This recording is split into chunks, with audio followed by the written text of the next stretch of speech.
Faktanya tidak ada satupun aturan OJK yang benar-benar diikuti oleh pelaku usaha jasa keuangan. Teman-teman tahu nggak sih berapa banyak aturan OJK itu tentang pinjol ini? Ya, banyak banget gitu loh. OJK atau kita sebagai masyarakat dari OJK sendiri, kita tidak kekurangan aturan. Semuanya diatur teman-teman, mulai dari mekanisme penyaluran dana, penerapan bunga, habis itu ketransparan, pihak pinjol harus bersikap akuntabel, habis itu juga dari sesi penagihan, semua diatur. Bahkan saking detailnya pihak OJK, tidak ada OJK yang ketinggalan satu kalimat pun atau satu kata pun dalam mengatur pelaku usaha jasa keuangan. Tapi fakta yang terjadi di lapangan seperti apa? Tidak satupun aturan OJK yang diikuti dan dipatuhi. Ya, faktanya di lapangan masih banyak masyarakat yang menjerit. Pertama, bunga besar dari pinjol. Kedua, penagihan tidak beretika. Ketiga, penyebar luasan data. Keempat, didorong untuk gali lubang tutup lubang. Dan banyak lagi sebenarnya fakta-fakta yang kita temukan di lapangan. Nah, saya mau mengajak teman-teman semuanya untuk kembali kita mengingat aturan apa aja yang telah dibentuk oleh otoritas jasa keuangan khusus untuk pelaku usaha jasa keuangan ini.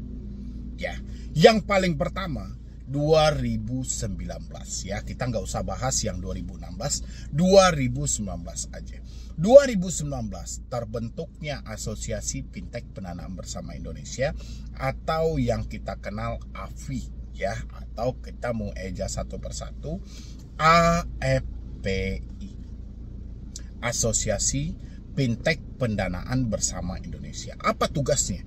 Tugasnya adalah mengawasi atau memantau khusus P2P lending ya, karena ini dia diberi mandat langsung oleh otoritas jasa keuangan dan OJK meresmikan satu lembaga ini. Keluar aturan ya, wajib menagih 90 hari. Setelah 90 hari pihak pinjol tidak boleh melakukan penagihan. Penagihan dilanjutkan kepada pihak ketiga dan lawyer ya. Tapi bagaimana caranya kita memastikan yang melakukan penagihan kepada kita setelah 90 hari itu benaran pihak ketiga? Ya, karena masih banyak pinjol-pinjol yang melakukan penagihan tapi mereka tidak menyebutkan identitas dengan jelas. Mereka dari perusahaan mana? Ya, itu yang pertama. Yang kedua adalah masih sekitaran 2019 per 2020. Muncul lagi aturan yang namanya camilan. Pinjol dilarang mengakses di luar dari ketentuan OJK. OJK hanya mengizinkan pinjol legal untuk mengakses camilan, kamera, mikrofon, lokasi. Di luar akses ini kalau dilakukan, itu murni adalah pinjol ilegal. Itu menurut dari OJK. Dan itu tertuang dalam aturan OJK. Ini yang membedakan antara pinjol legal dan ilegal. Soal akses yang diminta ketika melakukan pengajuan. Oke. Fakta ya di lapangan yang terjadi apa? Yang terjadi fakta di lapangan, banyak pinjol yang meminta akses izin kontak, meminta akses izin lot, ya, meminta akses izin galeri. Ini di luar dari jalur yang ada. Ya, ini aturan OJK. Aturan OJK semuanya gitu. Kalau enggak, mustahil ada pinjol yang bisa menghubungi kita di luar kontak darurat. Mustahil ada pinjol yang menggertak kita dengan data-data kontak yang ada. Padahal ini sudah dibatasi. Ya, kenapa setiap kali kita melapor kepada OJK malah yang diberatkan ilegal? Ya, mungkin teman-teman juga berpikir tuh, kenapa yang selalu dilibatkan itu ilegal padahal yang kita laporkan pinjol legal dan resmi? Ya, karena OJK tahu selagi tidak menyebutkan nama aplikasi itu akan diponis ke ilegal. Padahal ilegal sendiri itu dia lebih gentleman. Dia terang-terangan kok. Dia menyebutkan nama aplikasinya ini. Karena bagi pinjol ilegal, dia melakukan penagihan dengan pola melakukan pengancaman. Dia berharap si nasabah ketakutan.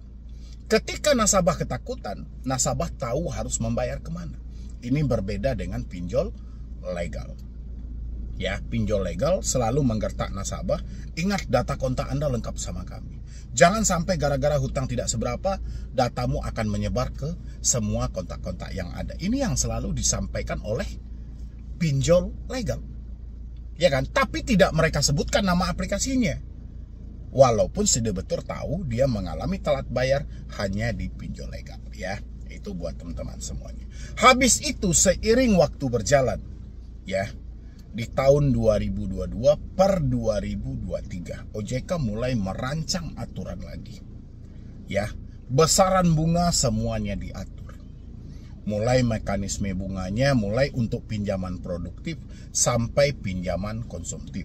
Bahkan nggak tanggung-tanggung, OJK memberikan tempat kepada pinjol legal untuk menjalin kerjasama dengan asuransi. Karena OJK melihat potensi gagal bayar sangat besar. Ya, makanya OJK menghimbau pihak pinjol untuk menjalin kerjasama dengan asuransi. Oke, semua mekanisme diatur, mulai dari bunga pinjol untuk pinjaman konsumtif 0, sekian, produktif 0, sekian. Praktek yang terjadi, ya, nggak ada yang sesuai gitu loh. Bisa nggak sih orang OJK gitu loh benar-benar untuk dia yang meminjam pinjol? Saya rasa orang-orang OJK itu banyak yang terjebak pinjol. Hanya saja ini tidak dibuka ke publik gitu loh. Kan malu juga kita orang OJK masa terjebak di pinjol. Dan mereka pasti merasakan gitu loh. Walaupun tidak pejabat-pejabatnya, tapi karyawan bawah itu pasti banyak yang terjebak pinjol. Ya, dan mereka pasti tahu berapa besaran bunganya, seperti apa cara penagihannya, seperti apa pemotongan biaya layanan di awal. Apa yang bisa dilakukan OJK?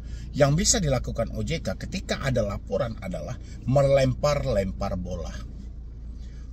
Masyarakat atau debitur melaporkan kepada OJK tentang kejahatan pinjol tidak sesuai lagi dengan aturan, OJK melempar ke AFVI. Apakah AFVI akan menyelidiki kasus ini? Tidak, karena di dalam AFVI semua petinggi-petinggi pinjol otomatis akan dilempar ke pinjol masing-masing. Apa yang dilakukan oleh pinjol masing-masing? Cukup menjawab sesimpel mungkin, semudah mungkin. Setelah dilakukan investigasi, nomor yang dilaporkan tidak ada di dalam daftar. Ya, itu soal masih dalam aturan OJK. Habis itu dalam POJK juga, dalam COJK juga. OJK mengatur tentang kontak darurat yang selalu diberikan, yang selalu ditagih oleh debt collector. Padahal sudah terang-terangan OJK menyampaikan dilarang melakukan penagihan kepada kontak darurat. Kontak darurat hanya diperuntukkan ketika si debitur tidak bisa dihubungi.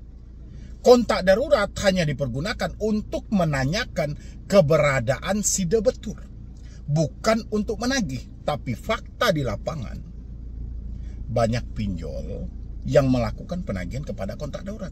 Dan ini bukan semata kepada kontak darurat saja, kepada kontak-kontak yang ada di handphone. Ya, ada. Bahkan saya sering mendapatkan yang terbaru. Bang, saya galbay di S-Pinjam, Bang. Tapi kenapa ya? Nomor yang pernah saya isikan pulsa malah dihubungi. Bang, saya pernah galbay di pinjol ini, Bang. Orang tua saya tidak saya jadikan kondar, tapi kok bisa dihubungi ya? Kan ada satu pertanyaan di dalam hal itu. Padahal ini sudah diatur sedemikian rupa. Ya, sudah kontak darurat. Mekanismenya, apa fungsi kontak darurat? Ya, dan sebelum nomor ini dijadikan sebagai kontak darurat, apa yang disampaikan OJK? Pihak penyelenggara atau pelaku usaha jasa keuangan harus mendokumentasikan persetujuan, ya, setuju atau tidak nomor atau pemilik dari si kontak darurat ini, nomornya dijadikan kontak darurat oleh si debitur tadi. Ya, pertanyaannya, pinjol mana yang melakukan hal itu? Harusnya kan OJK melakukan tindakan tegas. OJK kan bisa memeriksa satu persatu dari pinjol itu. Nih, ini sudah ada aturan loh tentang mekanisme kontak darurat. Ya, harus meminta persetujuan dulu. Oke. Dan itu harus didokumentasikan. Mana dokumentasinya? Mana nomor kondar itu yang telah Anda hubungi, meminta persetujuan kepada mereka bahwa nomor mereka akan dijadikan sebagai kontak darurat oleh si A karena si A ini adalah nasabah kita. Ya, berani nggak OJK mengcek semua pinjol legal itu tentang masalah kontak darurat ini? Ya, kan OJK menyampaikan dalam COJK, teman-teman yang mengalami galbay atau telat bayar, itu adalah aturan loh, bukan karangan semata. Itu memang aturan. Harus meminta izin dulu. Siapa yang minta izin? Pihak pinjol. Setuju atau tidak nomor Anda dijadikan sebagai kondar? Ini si A loh sedang mengajukan pinjaman sama kami. Dan permintaan persetujuan ini harus didokumentasikan.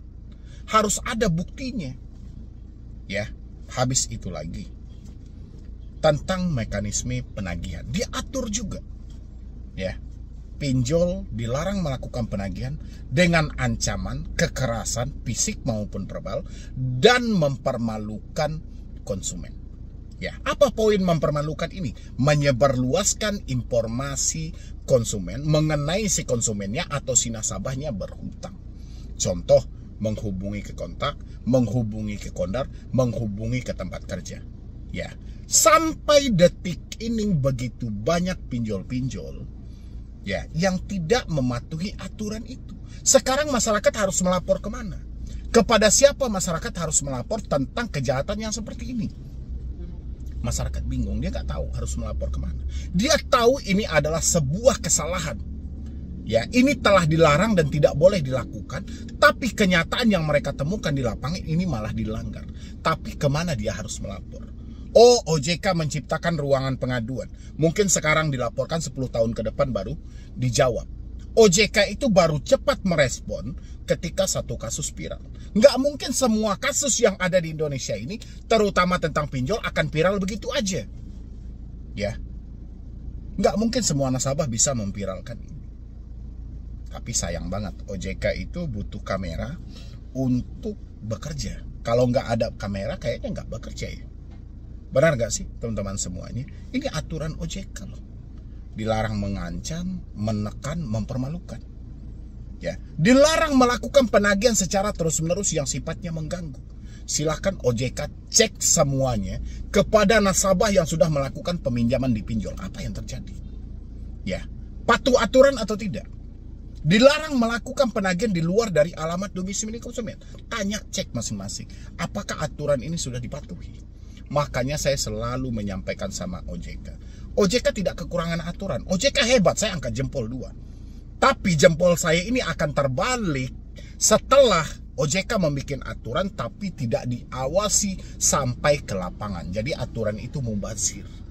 Ya, percuma OJK memagari satu kebun dia. Ya, ini kebun dipagar semuanya, pakai kawat berduri dan segala macam.